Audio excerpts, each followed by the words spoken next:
How are y'all doing tonight? Great. All right. Well, how are y'all doing tonight? Great. All right. Good deal. Well, I'm J.R. McNair. Thank you guys for coming out and enduring the storm. I don't know how many of you guys got caught. I was coming from South Atlanta. I came back. I've been here. This is our office space. If you guys are not familiar with this space, this is a Strong Box West. This is actually one of the oldest and actually the largest co-working space in the southeastern United States.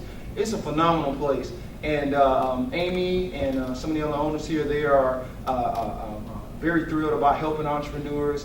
And we have some of the best businesses in here. Scout Mob, Park Pig, a lot of the greatest startups that I feel are in Atlanta. And if you guys, there are spaces you can come in here and rent just on a daily basis. If you just want to come in here, I'm telling you one thing: that the energy here is just so great. It's so vibrant. When you come in, you just want to work. You know, I come in here and I'm just like, man, you know, somebody's over here. Yeah, we just secured $1.5 million. I'm like, I need to do some work.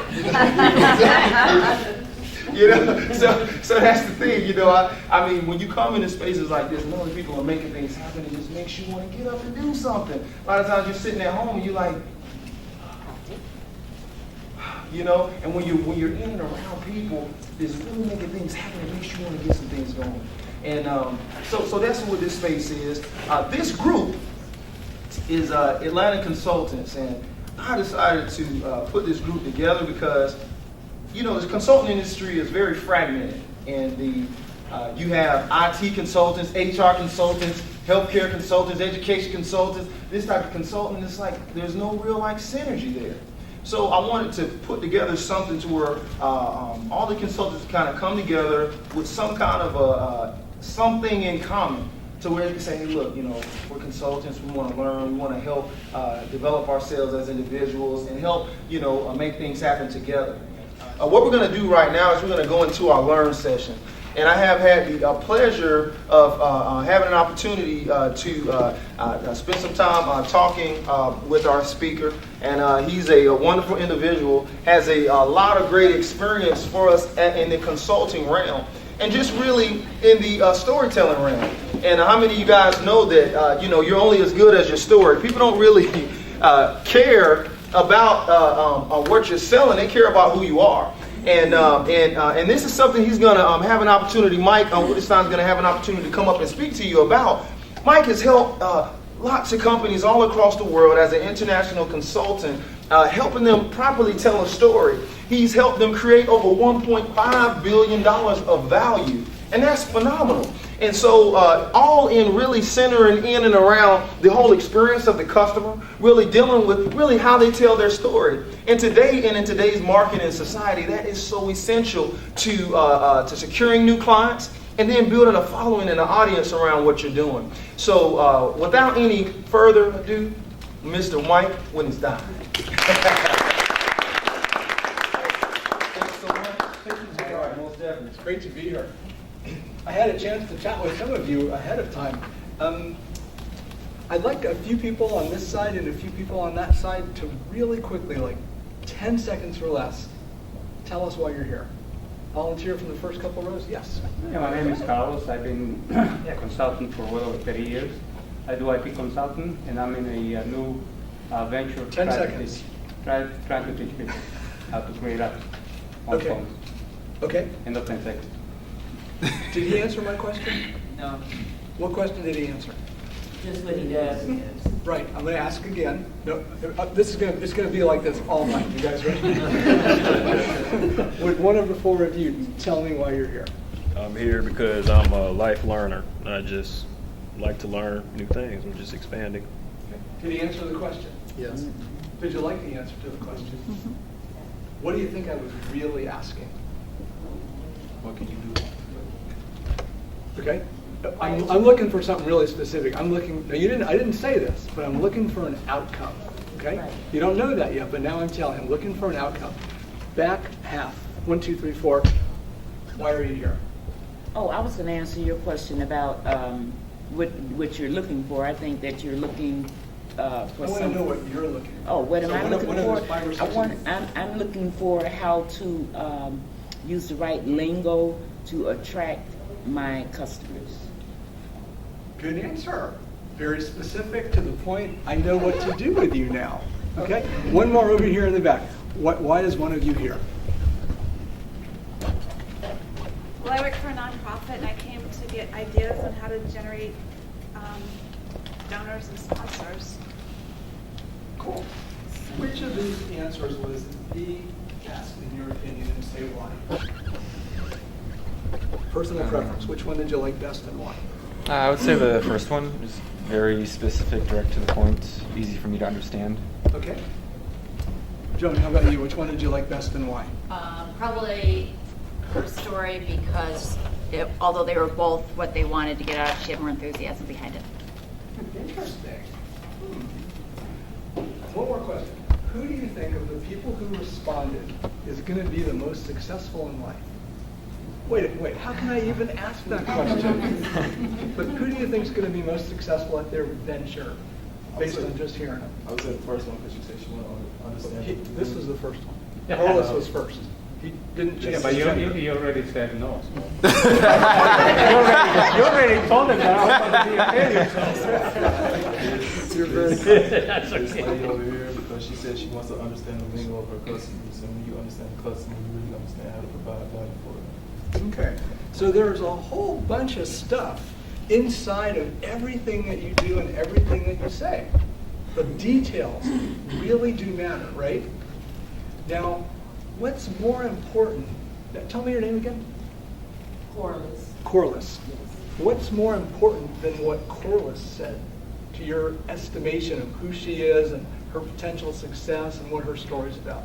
What's more important than what she said? What her customers want? Or what her customers say? Or What what perception? you said? Yeah. Does that make sense? What you say about your story doesn't really matter that much. We're here to talk about storytelling. In order to be a good storyteller, you have to be a great listener. You have to really understand who you're talking to and what they need to hear. You're custom crafting your communications for each person or each group that you talk with. But your story about you is so boring. Nobody wants to hear it. Is that true? Do you think you should make it like better so that people want to hear you? Yes, but they still won't want to hear you. Let me give you an example. Come on up for a second.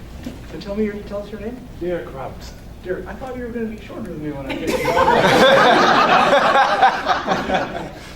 Okay, let's pick a scenario here. We're doing speed networking at Atlanta Consultants, okay? Hey, Derek, Mike Wittenstein. Hey, Derek Robertson. Hey, tell me about what's your story? My story is I'm a designer trying to make a lot of money by designing products that help influence culture. Cool. Tell me a little bit more. One of the projects I have coming up is an animated series.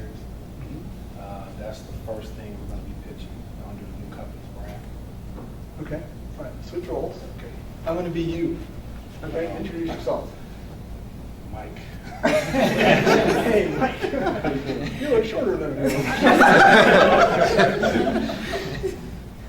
What do you do, Mike? Well, I'm a designer, and I'm working on this animated series thing. Have you ever watched TV Saturday mornings as a kid? Yes, I have. Did you like that? Yes, I did. What did you like the most about Saturday morning cartoons? Eating cereal. What's going on with the conversation? You connect. Yeah. You're Connected and dialogue. How are you feeling right now? Interested. I'm interested in what you're saying. I'm not saying anything. You're saying everything. You ask the other person, you try to build that connection between what you're about and what they're interested in. We had that conversation before the whole session started. It's the same thing, right? Yeah. Okay, cool. Let's keep going with it. And let's go back to who we were and you try it. He doesn't change size yet. Whoa. Hey, I'm Mike. How you doing? Derek, nice to meet you. Cool. So tell me your story. My story is an animator and digital designer that creates animated series. You do like swim for adults, or do you do like superheroes? That's the or- eventual goal, to do adult stuff. Okay. Yeah. Cool. Tell me more. Did you like animated series as a kid? Yeah, I did. I was like, I woke up at 5:30 and I was glued until 12:30 when my parents ripped me away and made me go outside. What's your favorite cartoon? Well, now I don't know because there's so many of them out there. back then I liked superheroes, you know, Superman, Batman, that kind of stuff. So why do you like Superman? Because he could do things that I couldn't as a kid. I wanted to be able to, you know, do all those cool things.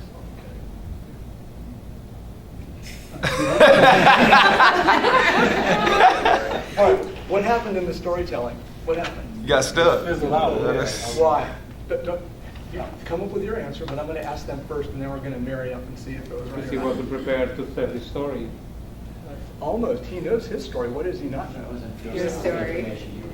He didn't get You're on enough the right path. You're on the information. right path. Yes. Well, like when you ask questions, you're asking the questions because you're fishing for interest. So once you find interest, shouldn't you try to connect your story to that person's interest? Yes. And what happened here, though? Yes, you're absolutely right. My question was different. Do you remember my question? Well, you asked what happened in the story. What Well, I happened? mean, what happened? Well, in what happened in the dynamic? The dynamic. And you gave me your opinion. Oh, I'm sorry. I thought that was efficient. No, I'm going to be really, really picky here because I'm trying to drive home some good storytelling points. When somebody asks you a question, answer it, and then go on. When you're telling your own story and somebody gives you that precious 30 seconds, says, what do you do?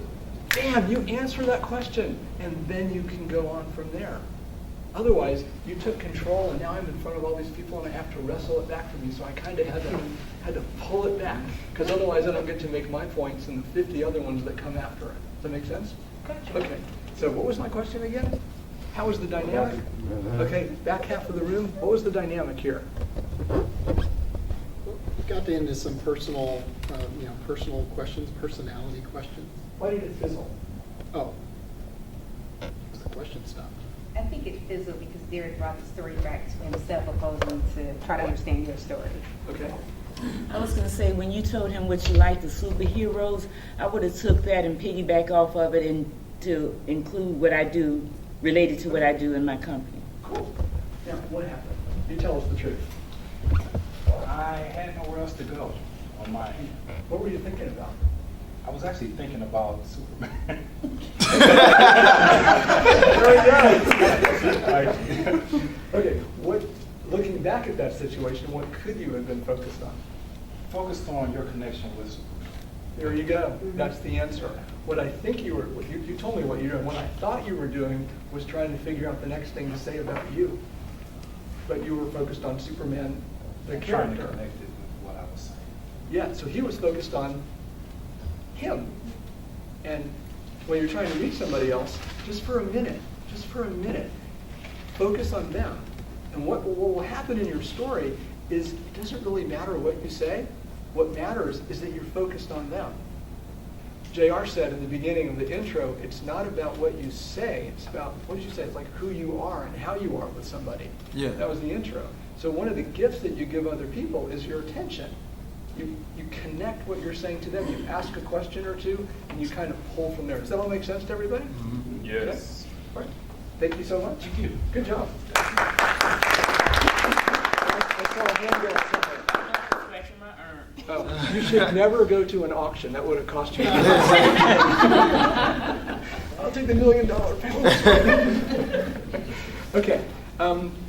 Storytelling. We have this idea of an elevator pitch, right? Okay. Does anybody know how to draw? We have two animators. Do we have any animators, like drawing people? Can anybody draw? I was just interviewing a drawer. Would you come up here and draw an elevator for me? Let's put it here where everybody can see.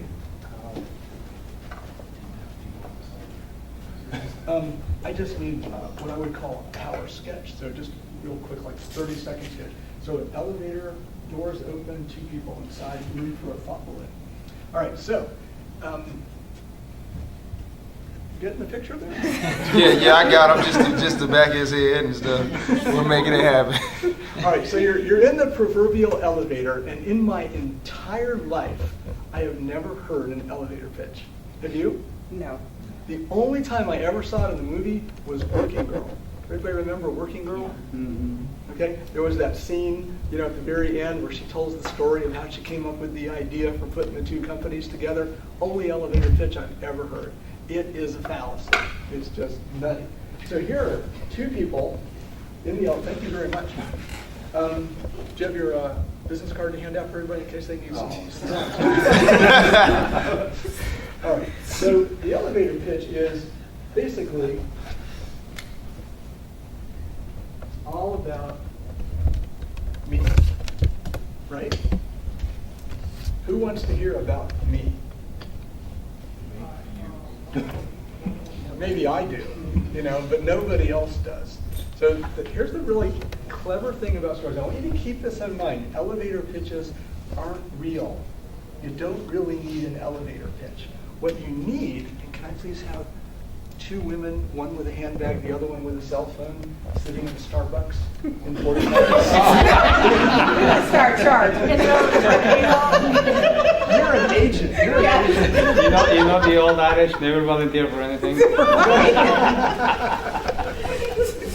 All right, so pretty soon we're going to have a couple ladies, one with a handbag and one with a cell phone, and they're going to be sitting at a table at Starbucks. And what are they going to be talking about? Is it so? The boyfriend.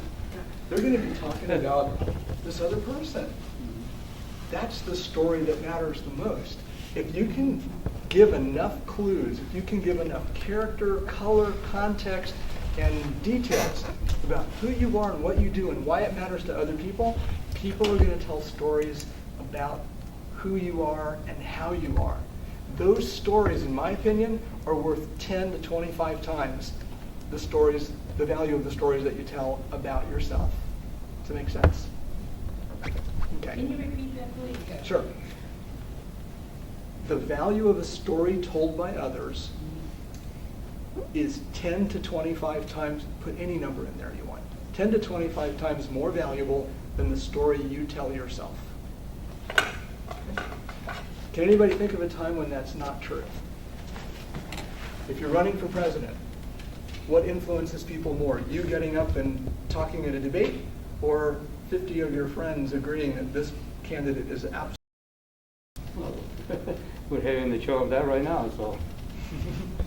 Yeah, there are no 50 people that agree on one candidate. Right? It's a crazy thing. All right, does the idea make sense that stories told about you are worth more? Okay. I need another volunteer from the back half of the room. That's these last, I'm going to be real specific here.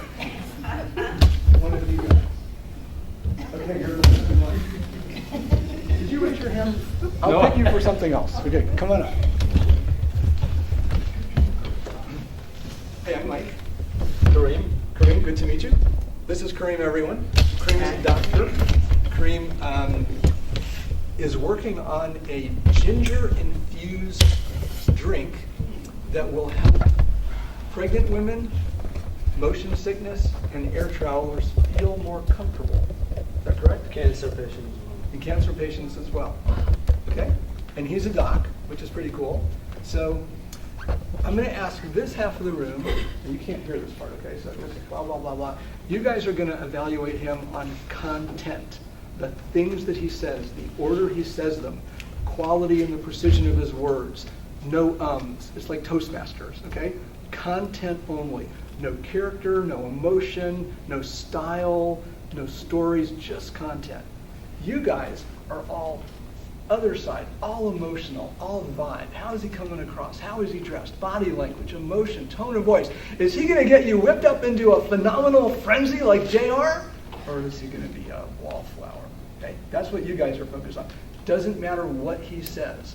I don't care about the juice and the research and the cost and the chemical composition. I want you to evaluate the character. Okay? Ready? Here we go. Are you ready for this? Yes, sir. Okay. So, what's your story?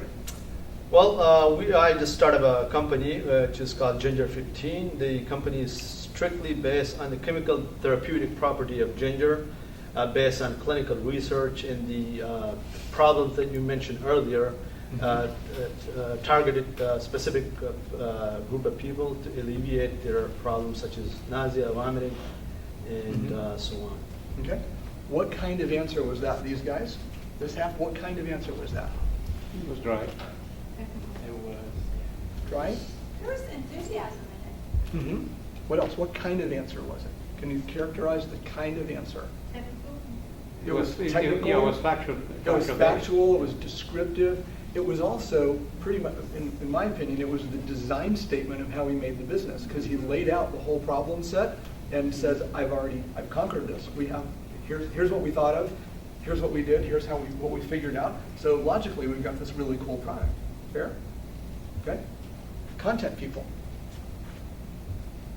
Ginger 15. Was it? Yes, I'm looking for a qualitative grade on the content. You don't have to repeat the content. Go ahead. Excellent. Mhm. Very informative. Because? Because he gave us the name of the company. He Mhm. gave us that he has experimented on it. You know, he says that it's therapeutic, that is what it's going to do, alleviate nausea, you know. Full of detail, a lot of benefits, details, very construction, all that, Joan? I agree. Very quickly, he was able to tell us what he's doing, why he's doing it, and what the product's going to do.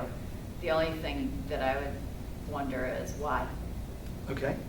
Let's switch sides. I mean, like, why would Right you over here. become interested? I don't know. Now, what I'd like you to do is face these guys right here and only focus on this side of the room, okay? And they're all like teenage girls, because all they care about is fashion and emotion and music and boyfriends and all that kind of stuff. And could you please tell them who you are as a person, any way that you want to. I don't care about the technology, the technique, the research, the experimentation. What makes you the right guy to be doing this? Anything that comes to your mind. So in 2013, when my wife was pregnant, she was nauseated through the entire time of pregnancy, and she could not eat or drink anything, and she was always nauseated and tried to vomit, and I was trying different things to try to see if anything would help. Most time, nothing was helping. Eventually, somebody told me about ginger, and they did miracles. So I thought of to myself that what if we formulate this particular product into something which we can make it available across the world, across the nation. Hold on for a second. Did you use the word miracle? Yes. Did you say miracle because you used it with your wife? Yes. Wouldn't you guys like to hear about that a little bit more? Yep. Okay, make that your whole story. Okay. You did this little part, you said, then it was a miracle. Yes. I experimented on my wife. She was a guinea pig. It was pre-certified testing. Right. Illegal, but go ahead. So yes. So she would take ginger, and then I went ahead and did my own research as a researcher. As I was always curious about the chemical properties of ginger as to why. Whoa, hold on. Hold on. What happened? He got off his wife. But I was coming back.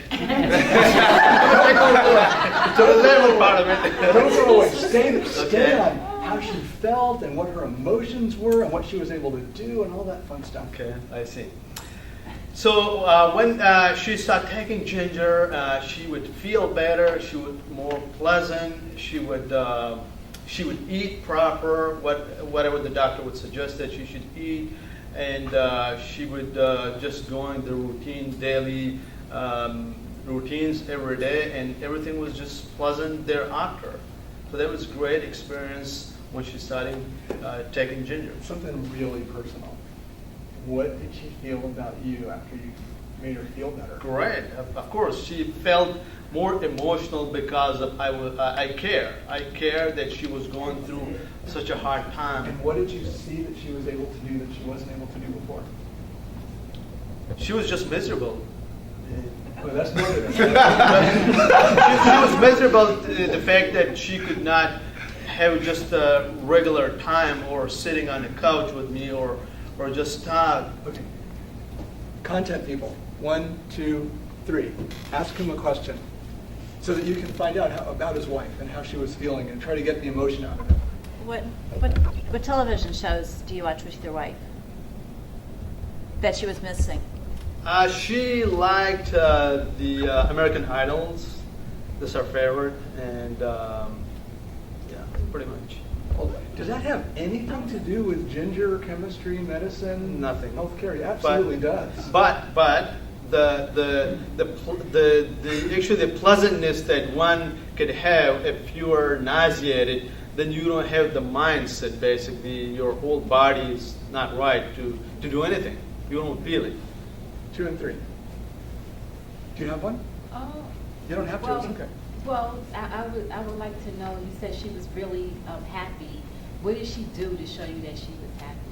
How did she respond when you came up with this ginger product to help her feel better? How did she respond? Well, she would thank me all the time whenever she would feel better. How did she thank you?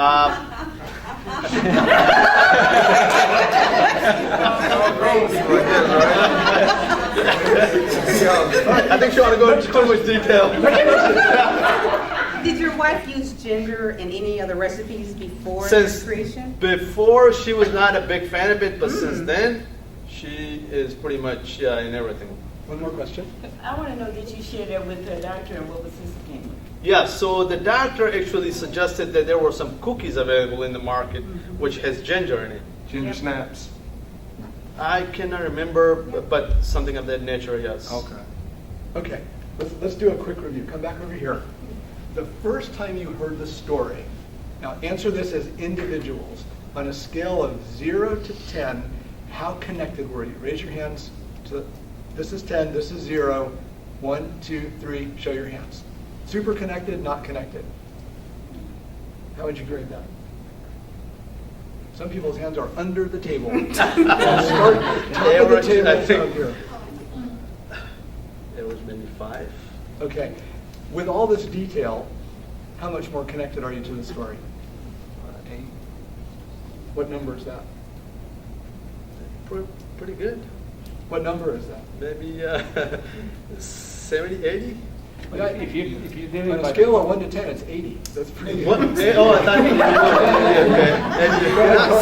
that if you did the content, it's way up there. But when you're dealing with the personal or the magic portion of it, then it's below, because then it became factual again. Which is our problem as a technical person. That's our problem. There you go. So what do you need? You need a mix of all that stuff, right? Okay. Thank you so much. Thank you, sir. Oh, one more question. What did you learn? What did you learn from that? Next question. I think I have to kind of sell myself to the audience that who I'm speaking with. Yeah, and how do you sell yourself? And just go about what they wanted to know about my story. What is it that you wanted to know most? What's the most important thing that we can say about this ginger wife transformation thing? What can I do with it? I want to know what I can do with it. Maybe more the emotional part of it. I want to know. Yeah, I need some. Okay. Seriously, yeah. Good question. Cool. All right. Anybody else? Back row? I want to know where were you when I had my boy. I threw up 9 months. So I know what you're talking about. So I totally related to him with the wife thing. Cool. I would have interacted with the audience, like saying, have you ever, when you're pregnant, have you ever felt crabby? Have you ever threw up? Have you ever, anything the doctor gave you didn't help you? And, you know, all those things. I feel like I'm going to throw up now because you took me back here. You guys need to move your chairs up. Yeah. Thank you so much. Thank you. All right. Thank you. All right. Cool. Good talk. All right, so what have we learned so far? 1, that to be a good storyteller, you have to be a good listener. There are 2 kinds of stories you can tell. You can tell the story all about yourself, or you can talk to the needs and interests of the other person. Okay? 3rd thing, the story that you tell is worth a heck of a lot less than the story that other people tell about you. Okay? We're going to talk about that at the very end. But right now, I wanted to bring up a special guest. Who's going to be the special guest? I picked a few of you. You already went. Do you want to go? Wait, hey, let me get at least one of the other people that already did it, and then we'll come back. Come on up, Tom. So Tom's got like 24 companies. No, how many companies? 2? 2 completely different companies, and he's going to tell you about them in just a second. But what I'd like you to do, you're doing an online thing, right? Yes. All right. So let's say that we happen to have a video camera here, that you're recording the intro video for your website. Now, all we need to know is the name of the company. What is it? Pick one. Partners in Education Network. Partners in Education Network. Get a pretty good idea of what that is, and what's the graphic that you can see on the page next to your video? Well, it's called PyNet. PyNet is the Is that like Skynet from Terminator? No, Okay. no. So Partners in Education Network, and it's So there's a logo. a little logo with a blue circle and the word pie and a net. So. Okay, so what, Tom, I'd like you to do for Partners in Education, PIE network, is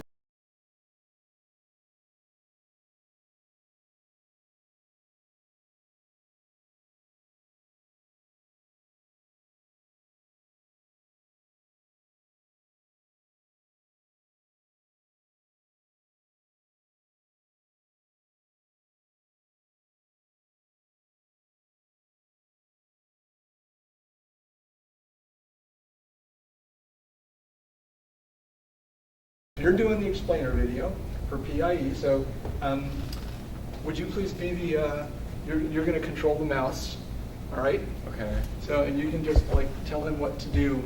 You can start and stop and fast forward and rewind. Let's see what he does. No, you don't have to do that. So go ahead. Explainer video in terms of like a demo of the product, or what is an explainer video? An explainer video is a video that explains your concept. I know, you're asking me to give you all these directions, but the point of this exercise is for you to pick the approach and to do it. Now let's assume that the person's come here because one of your friends told them to.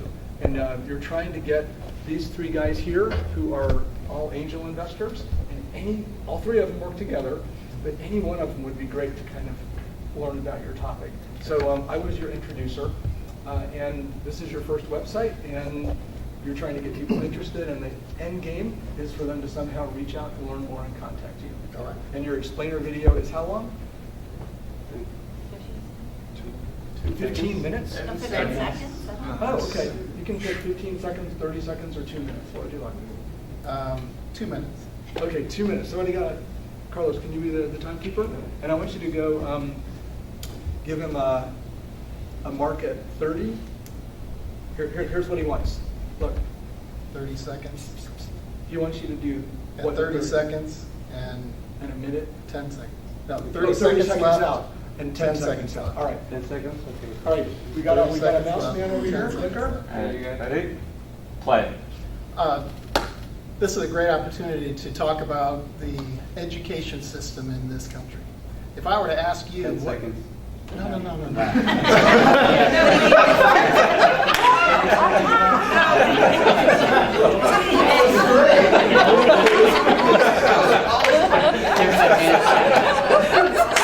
Hey, hold up.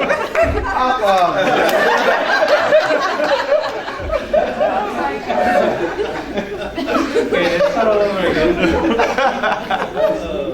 Take two. Ready and play. All right, thank you. This is a great opportunity to talk about our education system in this country. If I were to ask you on a scale of 1 to 10, where do you think we are in terms of a nation as far as our competitiveness of our education? 1 being not competitive, 10 being the best in the world. Throw out a couple. Quick interruption. Yes. Okay. You're talking to the audience, and your audience is inside that little box. All right. Start them again. Okay. By the way, We gotta guys, stop. when you're He's doing starting a over. video, it's We a gotta stop. totally Reset. different kind of story. You Because he's don't gonna start get over. cues from everybody. You don't get the interaction. Well, then I can't ask questions then? No. That's what you're saying. You can, but you're not going to get. Okay. You can ask rhetorically. Gotcha. Very quiet. Take 3. Please don't interrupt or interact with the talent. Ready, play. Thank you. I'd like to take a couple minutes and talk to you about the education system in this country. My belief is that there are terrific teachers and terrific students, but we're just not achieving the levels that we all want to achieve. My goal with this website that I've developed, or this solution that I've developed, is to open the doors up to businesses and have businesses work more closely with schools. There's a lot of people working on this type of effort, a lot of people in the business world that have a passion to get involved in schools. They just don't know how to do it. I've got a solution that's going to help you as a business person look at where the needs in these schools are, and where the schools, they know where their needs are, they just don't know how to articulate it to the business world. And I believe that the only way we're going to grow in our competitiveness with the education system is to have a much more closer partnership with businesses in the schools. So PINET, Partners in Education Network, is a solution that allows schools to put all of their needs into a centralized place, a great website that's going to allow them to communicate out to the world. And if you're a business person and you have an interest to get involved in our schools, take a look at Partners in Education. I haven't gotten my cues yet. And see if there's something there that fits within your budget in the areas of Wow. Okay. Is that good? All right, good. You only use 134. Okay. All right. All right. Well, I've thought about that in my head. I've just never articulated it, so I was really on the fly. All right. I'm going to ask this row in one sentence, what was the primary message you got? What was the secondary message you got? So don't worry about what they say. Whatever your secondary message was, what was your tertiary message, and who knows what's next? The quaternary message. Okay, 1, 2, 3, 4. You don't need all to speak. You can look at each other. Somebody take the lead. 1 or 2 comments per row is good. What was the biggest thing you took away? Real quick answers. I thought it was that our educational system was failing. Okay. Anything else? Yeah, it's got PINET to take care of the educational system. He's got what? Oh, PINET takes care of it. Okay. So we got a problem. We got a solution. Secondary message. How big? Doesn't know how to take care of the single bring about a solution. So the education system doesn't know how to bring about a solution to the problem. Okay, great. How businesses can work together with the school district to make the schools better. Do you know how, or are you just saying that they That's can't? what, no, that he knows how, PINET knows how. He knows how, okay. PINET How they knows. can work together to make it better. All right, third message.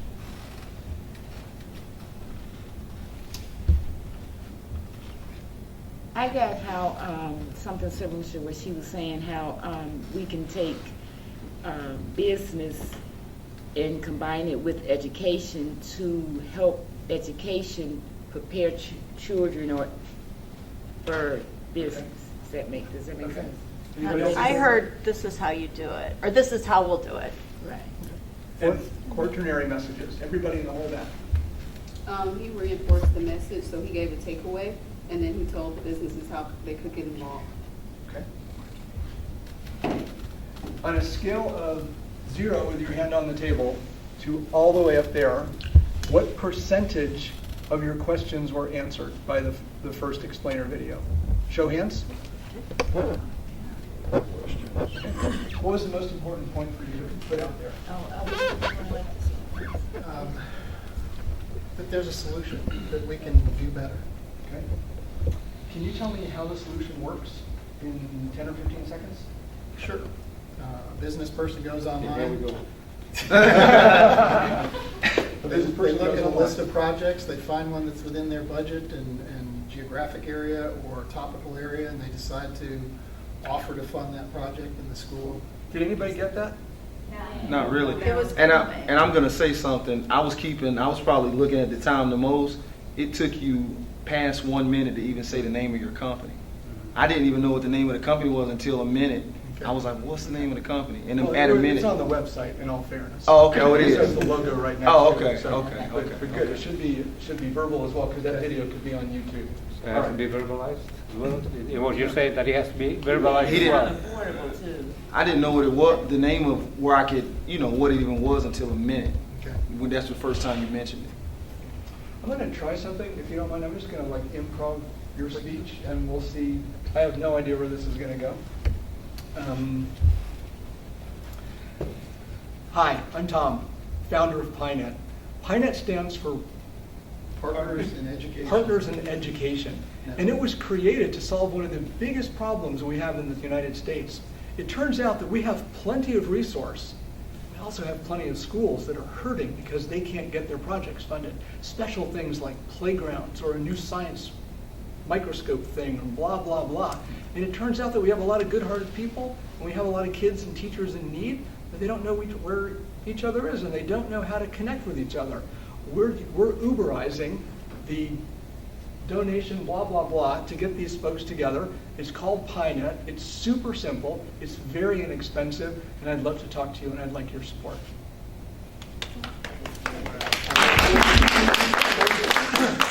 You guys get your checkbooks out. Come on. I like the Uberizing. Very simple and easy to get started. I mean, those are definitely terms that I want incorporated into that. Okay. What did I do differently than what you did? Or what did version B do that version A didn't? Well, I mean, it laid it out more clearly. Just very simple steps. Here's what I am. Here's what it is. Here's what it does. And it also answered his question. The name. The company up front. Yeah. Here's what I was trying to do. I said, "Hi, I'm Tom." What did I say after that? I created. I'm the founder of PieNet, Partners in Education. So now you know my name. That's friendly. I'm staring right at the camera. I'm talking to somebody. You know my role. I'm the founder. Okay. And I explained what this thing is, and then I said, we live in a time of abundance. It's kind of like one of the political candidates making a statement about the world, like, I'm going to pay for everyone's education. It's going to be free. Okay? I don't look like Hillary, but, So when you make a really big statement like that, it forces everyone's attention in nice and tight. But I didn't talk about PieNet, and I didn't talk about me. Oh, and when I was in junior high, I won a ballroom dancing championship, and my first Webelos project as a Boy Scout was to carve this really cool thing, and I scared my grandmother. Nobody cares about that, right? Big picture. We live in a time of abundance. That makes you think, doesn't it? It doesn't kind of like, it says something to you, but it also just brings you a little bit closer. It makes you wonder, like, what's next, okay? And we have a lot of students and schools and teachers with very specific needs that aren't being met. Oh, it's like a poor little puppy dog, okay? And we kind of bring them together. So it's 1, 2, 3. It's that simple. Every one of your stories can be told in a very, very simple way like that. Okay? Want to do it again? I love that. Good. I love how it casts a bit broad net. It gets everybody into the, we can all work on that. You're basically the Yiddish, the Yiddish word for matchmaker? It's Yenta. Y-E-N-T-A. These little meddling old ladies, and what? Do you know where Yentas came from? Do you want to know? Yeah. Okay, side story. Of course. So, back in Eastern Europe, it's a Jewish/Yiddish word. Yiddish is a combination of German and Hebrew, kind of mixed together. You can tell I'm Jewish. So, a Yenta is a matchmaker, and so many folks had died, and so many people were moving around, and there were so many like social protocols. They needed somebody to kind of say, have I got the girl for you, and you're going to love the butcher, like Fiddler on the Roof story. They kind of make these marriages happen.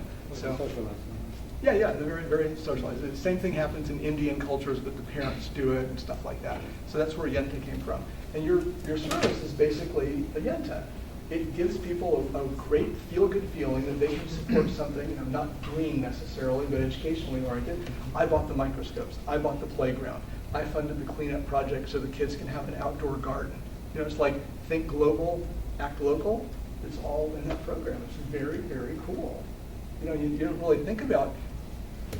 I had a very wise nun tell me, it's one of the greatest gifts you can give others is the opportunity to be of service. Have you guys heard that religiously? Yes. Mm-hmm. Don't like be a martyr. Don't do everything yourself. Don't be so damn American all the time and just like stand on top of it.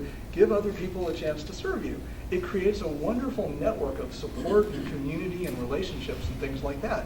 And that's what this thing is doing too. All right, let's roll the cameras again. We've got our official end user here who's going to click you to start. And this time, what I'd like you to do on a personal note is look deep into the camera. To connect with the camera, what you need to do is not look at the surface of the lens, but you need to look through the camera and put your focal point about here, like 1 or 2 feet back. And what that does is it brings your eyes in just a hair, okay? And if I can use you for an example, okay?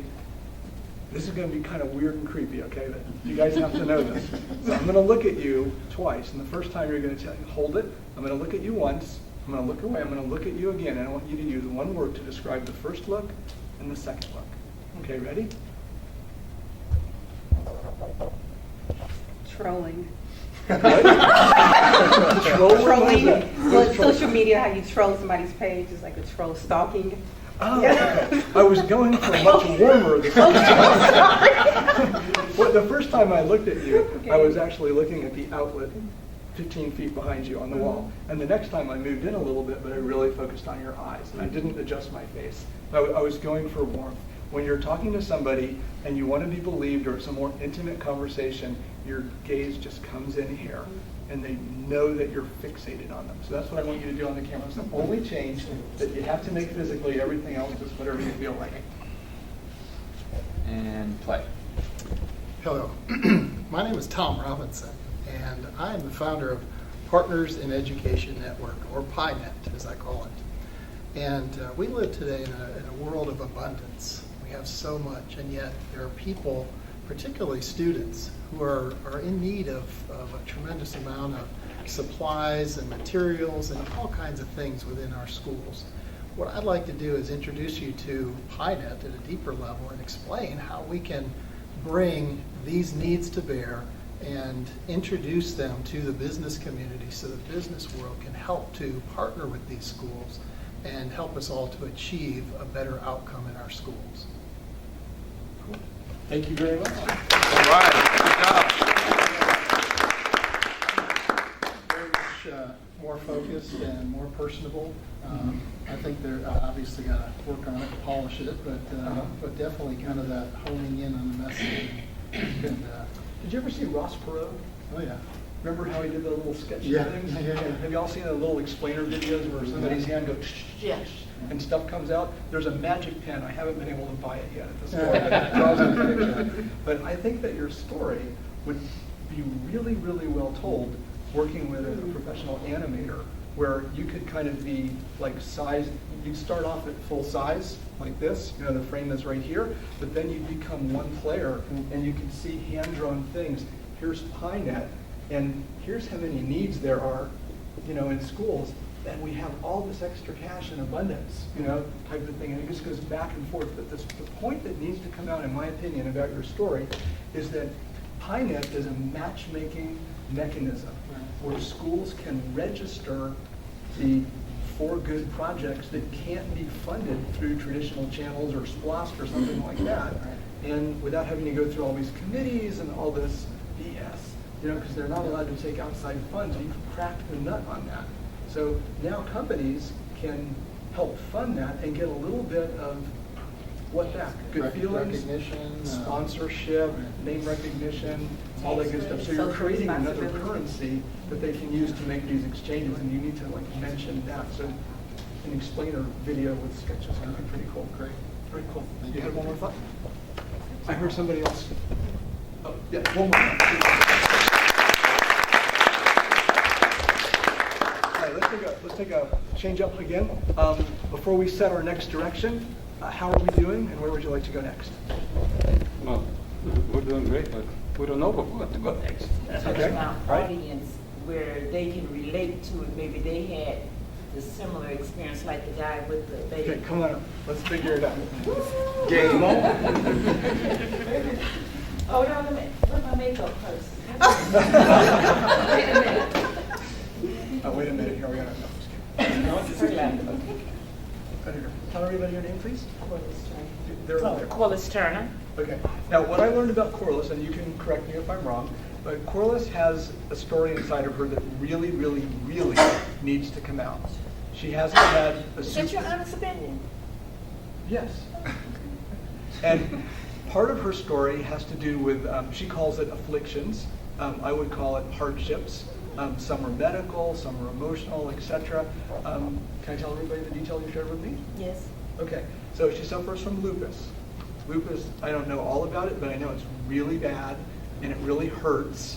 And people don't quite treat you the same. There's an ostracizing that goes on. Ooh, you've got that. Like when people had AIDS in the early days, you'd like go like that around them. Leprosy. So, yeah, kind of like a modern version of that. It's not necessarily the same.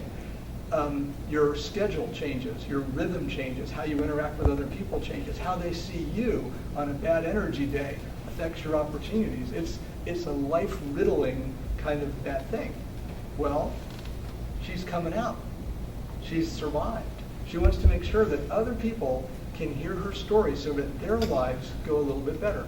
This is a very different kind of story than, hey, I've got a product to pitch. You know, I've got the best sliced bread, I've got the best beer. Those are just products. This is like life lessons. So how do you think a personal journey or a hero's journey needs to be told? Your question was, should other people tell it or should you? Well, in the telling of your story, and I'm going to quiz you on this in just a second, you might list your key learnings of life, things that you learned the most. Where did your courage come from? When did you find your heart?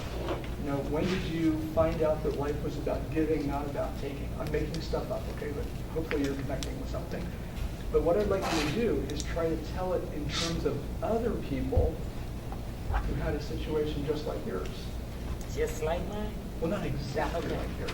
But let's pick something very specific. So what was one affliction or one hardship, one very specific one? For me? For you.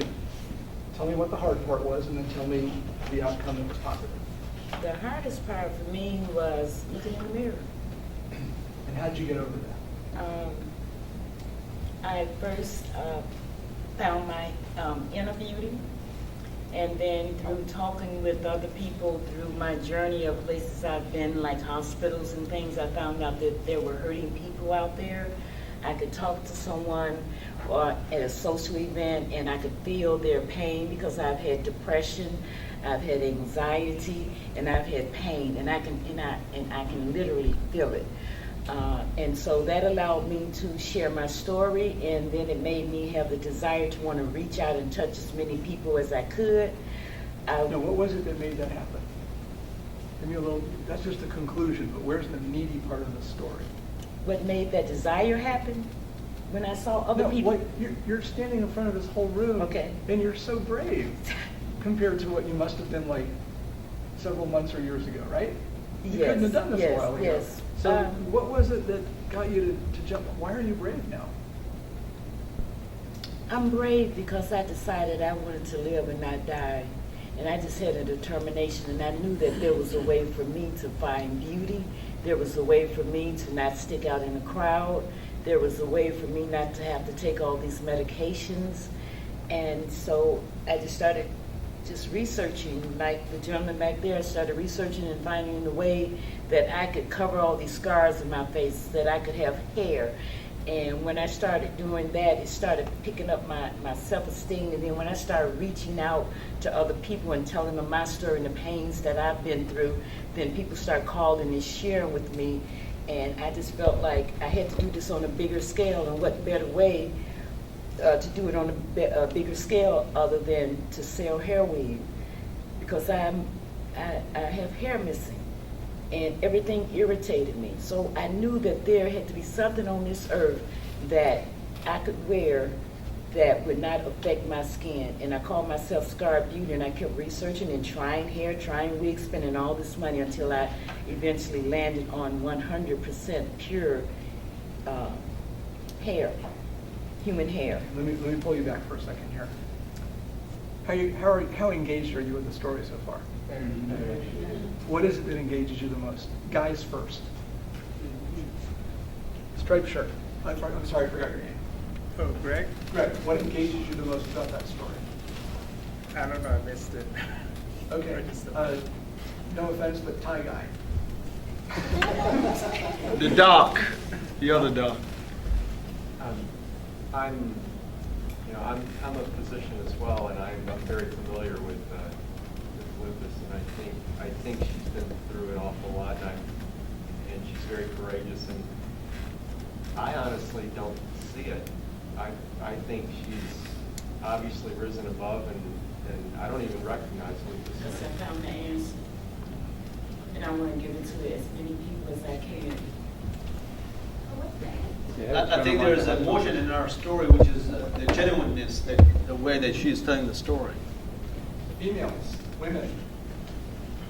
And what I was really getting from the story, what stood out to me the most, is that you overcame certain adversity in your own life, and you empathize with others that go through the same thing, and you see a need and you want to fill it, and not just for yourself.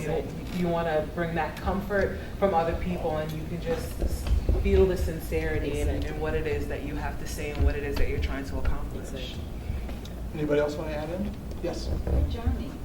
Let's just make this as hard as possible for JR to turn the camera on. Her journey is what really intrigued me and just caught my heart. Just her journey from the beginning. She explained how she was in the beginning, and she felt she was ugly, she didn't have hair, and just that you did research. You was tired of feeling that way, so she did research, and she found a way to make it better and to make herself better, and now she wants to help others be better. Let's go back to story for a second.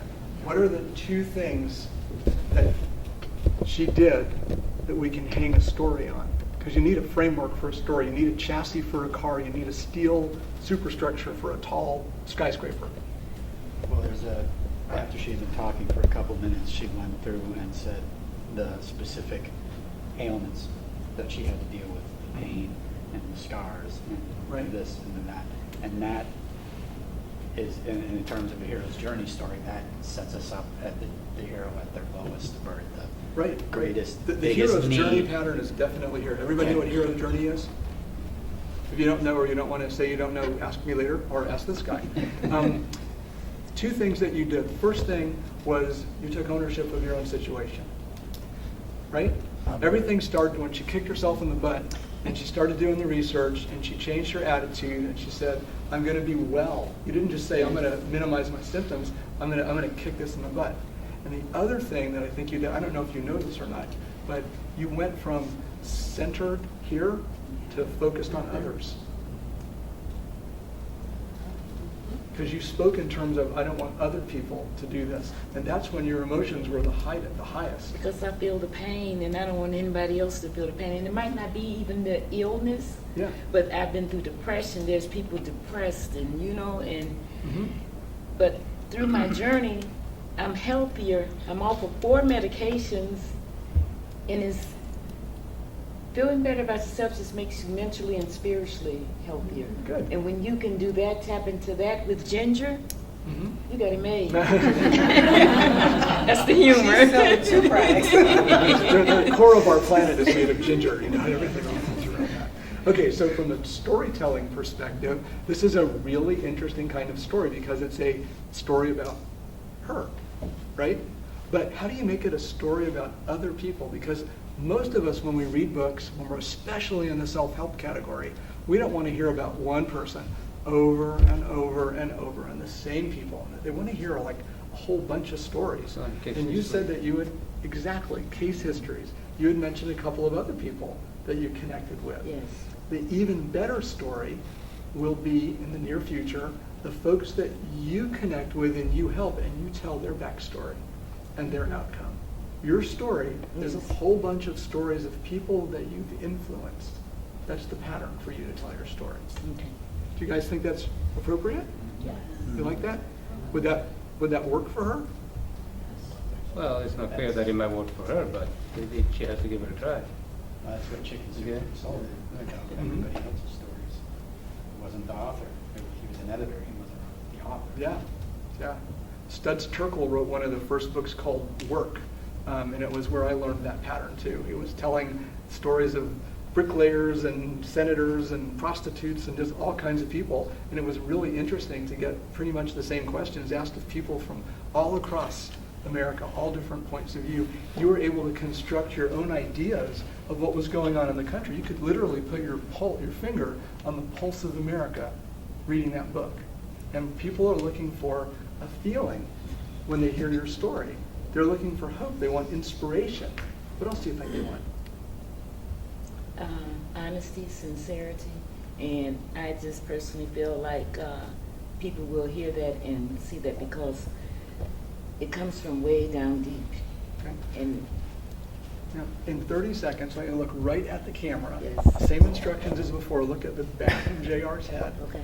And tell the publisher why you want him to take your book. Oh wow, a book. Or a film, whatever you want. You want to do a film, a book, a website?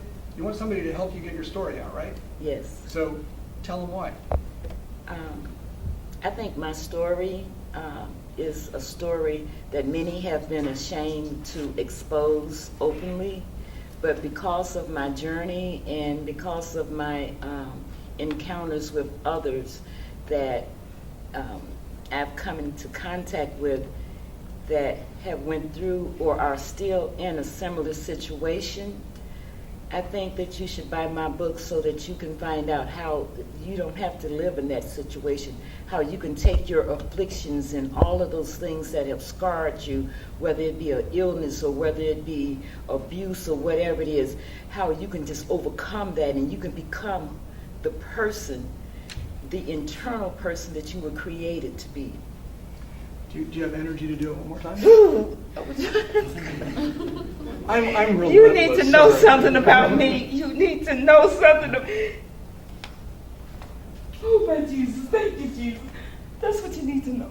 It's deep. I'm sorry, y'all. I know it's deep. This is just me. I don't know. I don't know if I can do it without crying. It's okay if you cry. I want to ask you to do one thing, okay? Because he's taking this video, and you might be able to take the video that you're about to shoot and share it with other folks who can help you out. So I would like you, hi, my name is, and I'd like your help publishing my book or my website or whatever it is, and here's why. Just start like that. And if you don't want to do it now, it's perfectly okay. That's okay. You want me to tell them why I'm looking? Yes, and I want you to tell your story. A little of that emotion coming out is really cool, but tell them why you need their help, why you want their help. I want your help so that... Say your name. Hi, I'm Corliss Turner, and I am the author of... Hold on. You gotta look right in the camera. Oh. Hi, I'm Corliss Turner, and I am the author of The Raw Truth.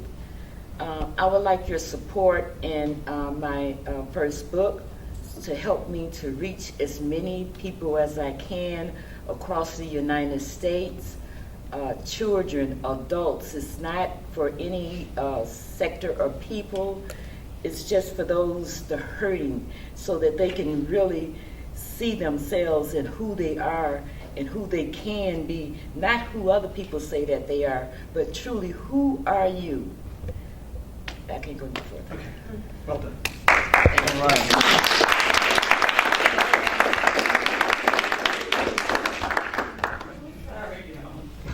That was wonderful. Thank you so much for sharing all that you did. I hope it was helpful for you as it was instructive for everybody else.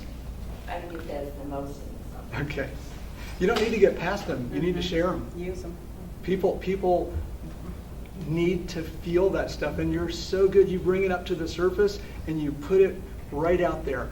A little bit of work on the order of your story and some of the naming of the things that you do, because you've got all these concepts, but you don't have a lot of nouns for them yet. You will when you start mixing names for things that you're feeling, names for situations, and put it all together. And that's where writers come in. You tell your story right away. Bingo, bingo. Sharing with us part of what it means to be a good storyteller. We appreciate it here, and we thank you so much. It's been very useful, and I think that I'm very big on practical application, and that's what I love. You know, when you go to school a lot of times, one thing I hated about going to grad school was because all these people, these theoretical people, they learn all this information. I was like, get to the point. How is this going to apply? Okay? And that's something that has delivered some good value for us here, and I know I appreciate it. So we want to say thanks so much for taking your time to come out. My pleasure. Thank you so much.